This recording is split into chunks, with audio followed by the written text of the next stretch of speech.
Le capitaine Ibrahim Traoré répond au général américain Michael Langley, chef de l'Africom, une réponse directe, sans filtre, face aux accusations et insinuations graves faites contre le Burkina Faso et sa gestion de l'or. Dans un contexte politique très tendu, cette prise de parole est un message fort pour l'Afrique et pour tous ceux qui observent de près les relations entre les puissances étrangères et nos États souverains. Écoutez attentivement. IB répond à ce monsieur en disant ça. Je ne sais pas exactement ce qui s'est passé avec ce général, mais il y a un vrai souci. J'aurais souhaité qu'il fasse son mea culpa. S'il a été envoyé en mission et qu'il s'est rendu compte que ce n'était pas la bonne, s'il a été trompé, alors qu'il le dise publiquement. S'il s'est trompé de bonne foi ou si c'est une mauvaise intention délibérée, dans tous les cas, nous allons l'affronter comme il se doit.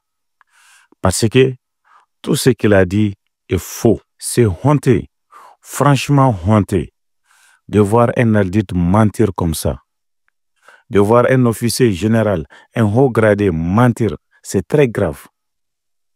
Il a parlé de l'or du Burkina, comme si cela les concernait personnellement.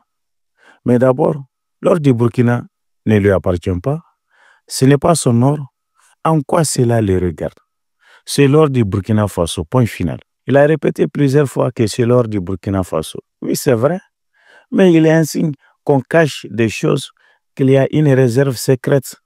Pourtant, il n'y a aucune preuve. Ce qu'il avance, c'est encore un mensonge de plus. Il dit aussi que cet or serait utilisé pour se protéger ou pour financer des choses secrètes. Mais on est libre si le peuple a décidé que le gouvernement devrait assurer sa propre sécurité. Alors, c'est un droit souverain. En quoi cela le concerne? Ce qui m'a plus blessé, ce n'est pas qu'il soit général, ni qu'il soit américain, c'est que c'est un noir. C'est que ça soit un noir, oui, c'est douloureux de voir un noir utilisé pour salir ou attaquer un autre noir. Ce n'est pas nouveau. Il faut que ça s'arrête. Cette stratégie est dangereuse. Même en Libye, regardez bien qui a détruit ces pays. Encore une fois, on a utilisé un noir contre ses propres frères. Dans les films américains, on donne souvent aux noirs les mauvais rôles. Et là, dans la vraie vie, c'est pareil. Pourquoi continuons-on à nous utiliser ainsi? Ce général doit se regarder dans un miroir.